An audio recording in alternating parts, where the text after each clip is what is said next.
Assalamualaikum warahmatullahi wabarakatuh. Saya Dr. Siti Chandra Wijananti, SPKFR Konsultan, akan membawakan materi mengenai thoracal pain due to diaphragmatic fatigue pada acara PIR Perdos Srijaya kali ini. Terima kasih kepada panitia, terima kasih kepada kolega dalam di Perdos Srijaya atas undangannya. Semoga materi ini bermanfaat untuk kita semua. Berikut adalah kurikulum vitae saya. Saya staf medis di Rumah Sakit Persahabatan, saya ketua KSM, saya ketua komite medis, serta rehabilitasi konsultan di Rumah Sakit Darurat COVID-19 Wisma Atlet Jakarta. Sebagai pendahuluan, kita ketahui bahwa seperempat dari populasi manusia mengalami nyeri tulang belakang dari hari ke hari. Banyak sekali faktor yang berkontribusi terhadap nyeri tulang belakang. Antara lain faktor yang berkontribusi itu terkait dengan dysfunctional breathing yang berawal dari gangguan dari diafragma.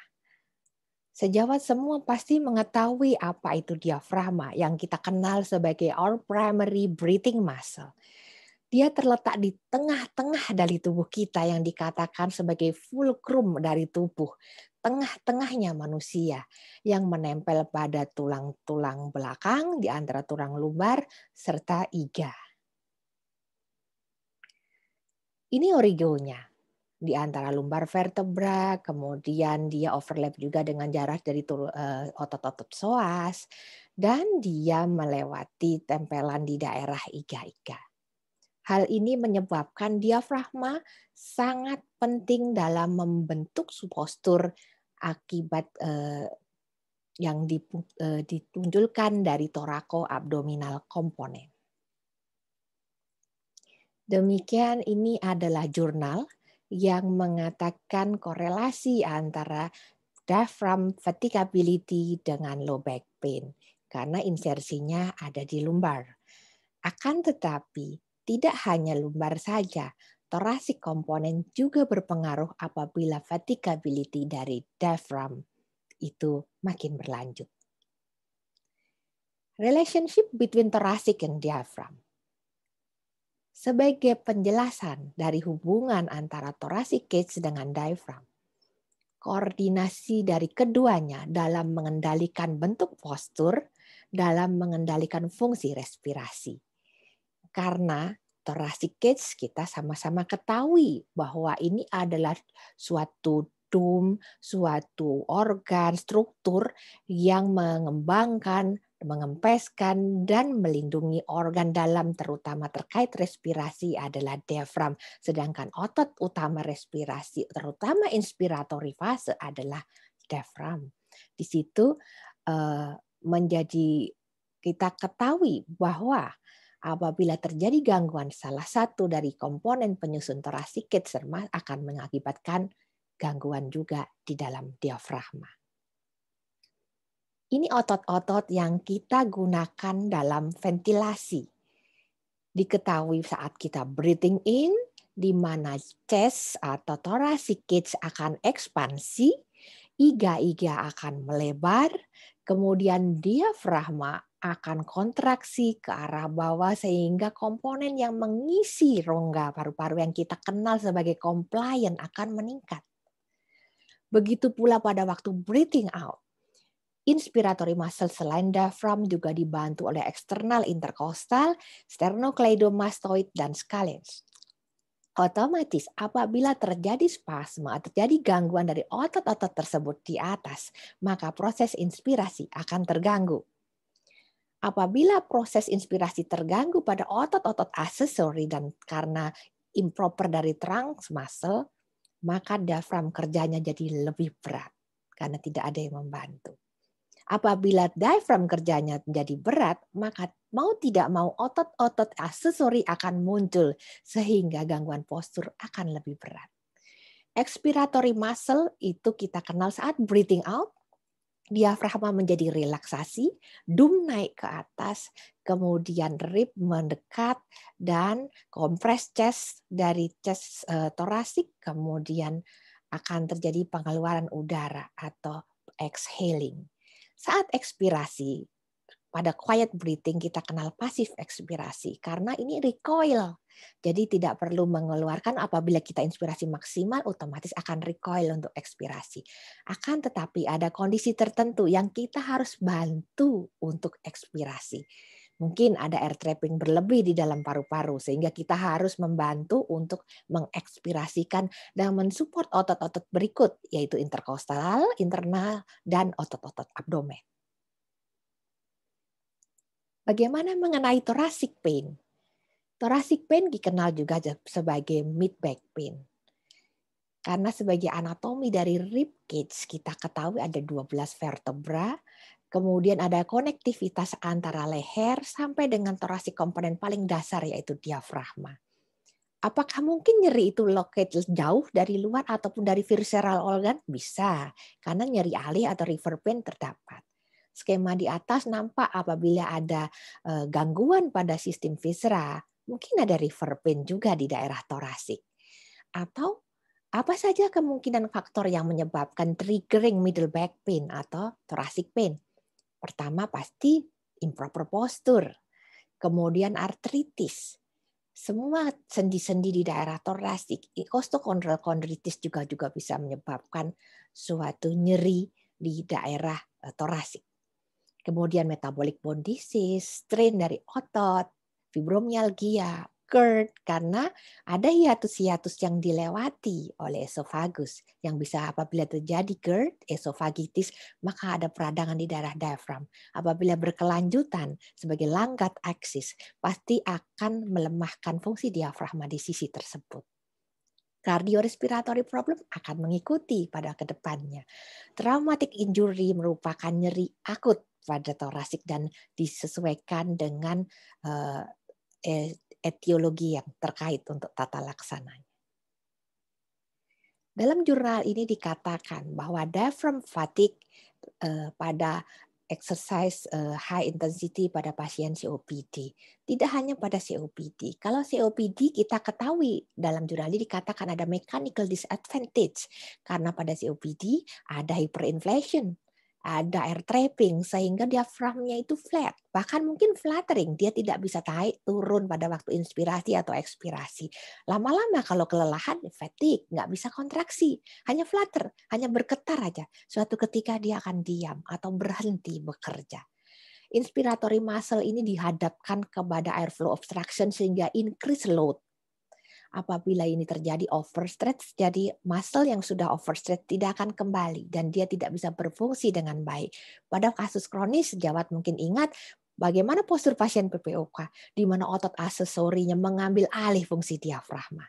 Itu yang menyebabkan gangguan postur akan lebih jelek dan sirkulus visusus akan terjadi untuk disfungsi respiratorinya. Jurnal ini mengatakan tentang diaphragmatic dysfunction. Dikatakan bahwa diafragma yang menseparasi atau memisahkan antara thoracic cavity dengan abdominal cavity. Ini merupakan main breathing muscle, inervasi dari phrenic nerve, meskipun dia juga ada aksesori dari vagus untuk persarafan inervasinya dari diafragma tersebut. Sehingga penyakit apapun yang menyebabkan gangguan terhadap diaphragmatic innervation, menyebabkan gangguan dari contractile muscle property atau gangguan dari mechanical coupling dari chest wall akan menyebabkan diaphragmatic dysfunction. Hal ini akan present dalam respiratory symptom. Otomatis sesak bisa muncul. Exercise intolerant dalam activity daily living, gangguan tidur, atau mungkin hipersomnia karena CO2-nya menumpuk bisa saja. Oleh karena dia tidak bisa melakukan CO2 washing out karena diafragma yang paling besar untuk membuang dari mekanisme pertukaran gas tidak terjadi. Pada kasus-kasus yang berat, seringnya negative impact of survival. Misalnya pada critical illness cases, pasien di ICU lama, tidak baring lama, bisa terjadi disease dari diafragma karena critical illness induced myopathic pada diafragma. Dalam jurnal ini dikatakan observasi dari sonografi serta melihat bagaimana diafragma pada waktu inspirasi atau ekspirasi. Dikatakan bahwa diafragma pada waktu dia posisi supine inspirasi akan bergerak, kemudian dia akan mengekspan ke bawah, begitu juga rib akan ekspan keluar. Ini terjadi karena secara mekanika dia akan meningkatkan komplain yang masuk ke dalam rongga toraks. Apabila hal itu tidak terjadi pada paralise diafragma, maka akan terjadi paradoxical movement saat inspirasi yang kita kenal sebagai abdomen move inward. Jadi harusnya dia menggembung tapi dia malah masuk ke dalam. Ini evaluasi dari tensegrity. Saat ini mulai dalam pengembangan dalam fasiologi dari diafragma yang menyatakan bahwa diafragma tidak sembarang otot. Otot ini adalah fulcrum di dalam tengah tubuh manusia. Dia sangat menentukan kinematik dari tubuh, baik ke upper body maupun ke lower body. Oleh karena itu, fascia yang meliputi seluruh tubuh dan berfulcrum di diafram sangat penting menentukan postur secara keseluruhan serta fungsi organ dalam aktivitas sehari-hari serta fungsi kita dalam lokomotor. Hal ini nampak bahwa apabila terjadi gangguan dari diafragma, maka rib kinematik juga terganggu dan semua fungsi dari torasik juga terganggu. Intercostal muscle salah satu yang banyak juga ditemui karena dia adalah otot yang stabilisasi chest, terutama daerah rib. Dia bergerak apabila dia overstretch, maka nyeri akan muncul. Jarang sekali isolated kecuali dia karena injury. Mungkin karena fraktur di daerah rib dan direct injury. Tetapi seringnya dia mengikuti kelelahan atau injury yang tidak langsung pada thoracic cage. Sebagai hasil dari thoracic pain, hasil dari diaphragm dysfunction atau diaphragm fatigue, akan muncul dysfunction breathing pada pain. Tidak hanya pain karena gangguan di thoracic, semua pain otomatis akan menyebabkan dysfunctional breathing. Normal breathing, ada periode hold breathing atau deep sigh, kemudian hyperventilation, kemudian normal breathing saat pain itu muncul. Oleh karena itu, anxiety pasti muncul karena nyeri dengan numeric scale yang tinggi atau visual analog scale yang tinggi akan menyebabkan anxiety. Mental problem ini bisa menetap kalau pain tidak dikendalikan. Sejawat para ahli manajemen pain pasti bisa membantu dalam mengendalikan pain tersebut sehingga kami bisa men-treat untuk respiratory dysfunction dengan lebih baik. Rehabilitation management apa yang bisa kita kerjakan? Identifikasi dari problem dulu. Apabila kita ketahui bahwa ini adalah thoracic pain dan pain-nya itu kita ketahui source-nya. Apabila sudah diidentifikasi pain management silahkan dikerjakan. Baik pain management secara konservatif, pain management secara intervensi atau secara apapun untuk meningkatkan kualitas hidup dari pasien dan untuk mengoptimalisasikan program rehab yang akan kita berikan. Chest wall dysfunction apabila terjadi karena kasus akut misalnya karena injury, imobilisasi. Kita bisa menggunakan modalitas untuk prevent prolonged movement atau executive movement. Bisa dikerjakan taping dan lain-lain untuk melakukan imobilisasi atau mungkin melakukan belt. Pada chronic cases justru kita lakukan mobilisasi bertahap supaya tidak ada fibrotik atau perlengketan lebih lanjut. Decrease chest wall expansion yang kita ketahui pada chest wall dysfunction, kita kerjakan chest mobility exercise. Apabila ada altered diaphragm strength, kita kerjakan diaphragm strength exercise. Akan tetapi pada diaphragm yang sudah overstretch, nampak dalam ultrasound mungkin fibernya tipis atau dalam CT scan nampak juga sudah fibernya tipis atau movementnya juga tidak banyak, kita tidak bisa lakukan banyak, tapi relaxing kita bisa. Kita mau lihat seberapa banyak dia bisa bekerja. Saat itu apabila air trapping terjadi, kita harus melakukan assisted manual untuk membantu dilakukannya CO2 washing out atau mensupport kerja dari diafragma. Saat hal tersebut terjadi, mungkin non-invasive ventilation bisa dibantu untuk fase-masa tertentu pada periode kelelahan dari diafragma. Inefficient breathing pattern, breathing retraining. Otomatis kasus pertama paling sering adalah karena improper postur, jadi postur correction harus dikerjakan. Karena dengan postur yang baik, yang efisien terhadap gravitasi, menyebabkan diafragma dan seluruh otot-otot penunjang badan jadi bekerja dengan maksimal, optimizing function-nya, sehingga energinya ringan dan tubuh bisa mendapatkan mechanical advantage yang sebesar-besarnya. Sebagai kesimpulan, thoracic cage serta diafragma itu berhubungan dalam koordinasi dalam kendali postur serta fungsi dari respirasi.